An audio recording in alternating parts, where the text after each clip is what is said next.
This is NDTV and you are watching NDTV Prime.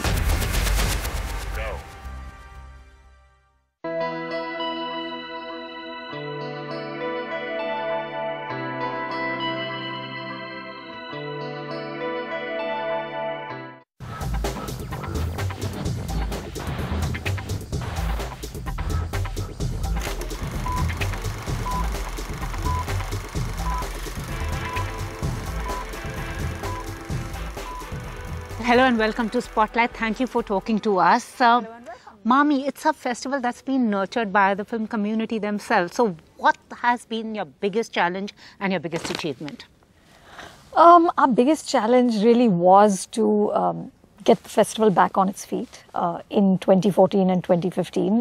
That was a real struggle, but thanks to amazing supporters like these two, we have managed. You know, the biggest achievement was really enabling it to stay alive. Yeah. What I'm truly grateful for and amazed by is how everybody came together.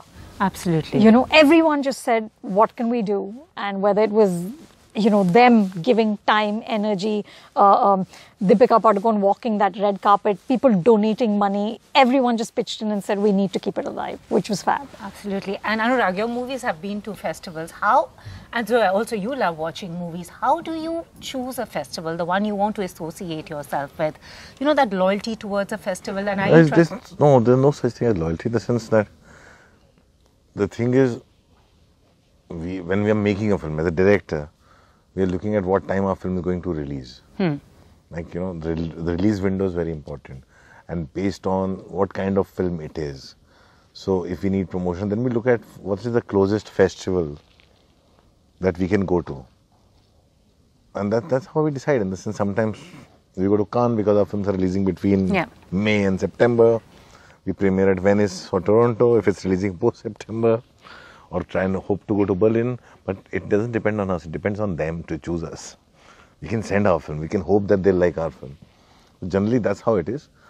But our loyalty somewhere lies down with our home festival, our MAMI. Absolutely. And first it was, you know, the idea behind MAMI was to first make it relevant to Mumbai and then for the rest of the country, and we are happy to have it in Delhi. So what can we Delhi-walas expect? Because it's been a while since we had a festival and, you know, those long queues have been missing for a while now. Yeah, you know, this is the year-round program. So we're taking baby steps.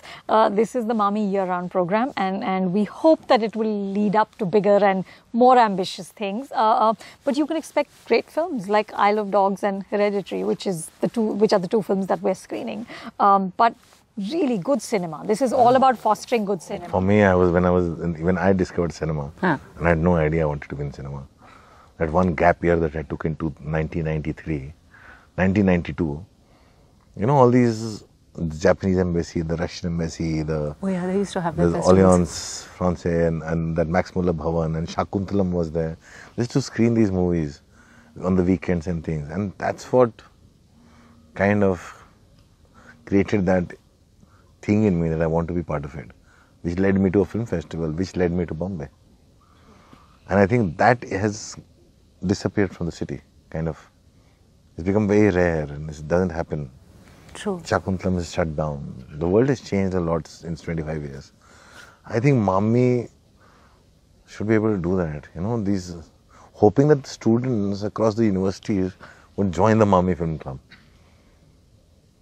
And they are more important to join the MAMI Film Club. And they are more important that they come and they discover this whole world of cinema that leads them to what cinema can possibly do, except obsessing over box office numbers.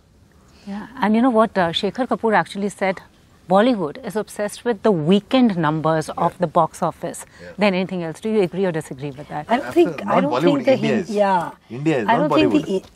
the industry, I mean the industry, of course, the trade is because they are the trade. And it's their their job, and that's their job. So in producers want to know what's running. They want to know if how many footfalls are at the cinema, people going to the theatres or not, because there's an influx of so many things and so many parallel forms of entertainment and formats right now. So it is their job. Of course, if I'm a director, I want to know if my film's making money, if my producer's making money, an actor needs to know their box office. But besides the trade, no one else needs to know this. So the people obsessing about this is the media, actually, not the trade. It's for the trade to know. When we were growing up, I had no idea how much money a movie made. I liked a movie or I didn't like a movie. I loved certain films and found out 10, 12 years later that they made no money. It made no difference to me. Or I didn't like a movie and found out much later it's a blockbuster, because there wasn't that kind of media.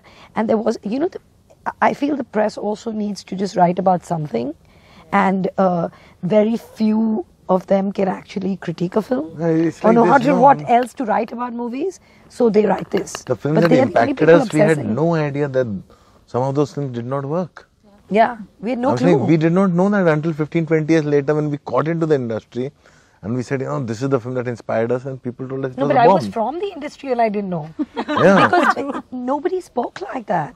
I mean, nobody at home suddenly spoke every like man on the street knows the boxer. My driver tells me, sir, this picture ne itna kiya na. And you're like, why does it matter to you? Yeah. Like, I don't go into a restaurant and ask them how much they make a month. True. I don't care. I either like the food or not. And sometimes one feels that a movie may not be good, but just because it has made a certain amount overtakes a movie that is good, but has not made that much money. But that's where the press comes in. True. Agree. Guilty as charged, all of us. And also with live streaming, do you think it's now become a challenge for you filmmakers when you are making movies for the big screen with, live streaming and the kind of platform that's given everyone? No, of course. I mean, I think in India we always had, we were already all challenged with piracy. I mean, there are many factors that are challenging the film industry. It's not just live streaming. It's the fact that we don't have as many theatres as we need. So there are no cinemas for people to actually go. They don't have the option to actually get to a theatre, a decent theatre, and watch a film that's released. That's one. Secondly, the taxation. The cinema, it's so expensive. So people don't really go out as often as they'd want to go out. The home video systems are so sophisticated now that, experientially, people have a surround sound at home, they have bigger screens. So there are many factors that come in. And then you have live streaming as well. Having said that, in India, there's a very small percentage that's on the internet and watching films on the internet. It's still a small percentage. I mean, I think the biggest format till today is television. It's television. But somewhere, I mean, it's the only form of popular culture in India that survived and will continue. So I just hope that the theatrical lives on, I hope that nothing happens to it. And nothing can replace that. It's a collective experience. Yeah. You can't, no matter how great your sound system is. True. To sit in a theatre, it's those a magic. Absolutely. And it's larger than life, and it's a collective experience. It's a community experience. So I hope. Of course, Abhay. We love our cinema. And also, tell me honestly, is it easier to get stars to come to MAMI than signing them for your films? Anurag and Zoya? It really depends. No, it's as difficult. Everything is as difficult. Everything is tough. The people who believe in it, they'll come regardless. You just have to tell them. Yeah. Like Deepika. Yeah. She comes regardless. All Anu has to tell her, Abhi is there. No. Itna something. Last time I saw a movie like this was at Chanakya. I can't watch it. But that was years ago. Okay, Anurag, also now you have a new movie coming, a love story. So, I mean... Love stories. Love stories on Netflix, but on Man Mar Gaya. Yeah, I know, you've just done that. And Man Mar Gaya. Yeah. And Sacred Game. And Sacred Games. Wow. So, I mean, there's one thriller, love story and love stories. Really exciting times for you. That's amazing, because both of us have worked in 3 different formats in the same year. She's got Made in Heaven. And she's got Gully Boys. Gully Boys, and honestly, we compete only with each other. One boy. Gully Boy. Gully Boy. He's one singular boy. I don't know why is everybody calling it Gully Boys? Because we're in Delhi's. But I was just reading one of your interviews where somebody called you the posh princess of pain, but and now you're making a Gully Boy. So was that somewhere subconsciously to, It was that article. She's like this. The minute I read that article, I was like, I am going to refute this classes. with my next film. I'm going to spend the next 3 years proving I am not. She had this elite classes girl. She slowly been going downhill. She went from being that rich family on the cruise. She stepped down in love stories. She went middle class. In Gully Boys, she straightway stepped into Dharavi. After that, her next film is called Gutter. My Lord. Also, I mean, also these days, exciting times for the box office. Movies frontlined by women. I'm not going to call it women-centric. Doesn't matter because you never call it male-centric. But doing really well. We had Razi, now we've had Veere the Wedding. So that's a Razi. I'm like, it's amazing. for Razi to make money is the best thing that has happened. Yeah.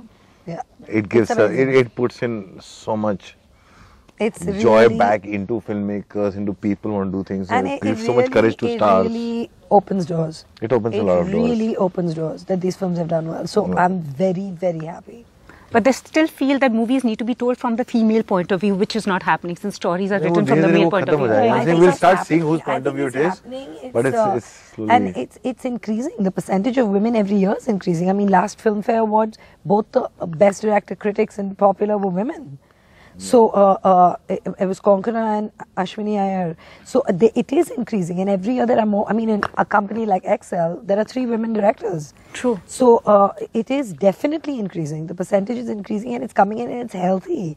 And it's not just directors; it's also writers, it's producers, it's studio heads. So I mean, there is definitely a very strong female gaze and a very strong point of view, and you can see it. It's happening.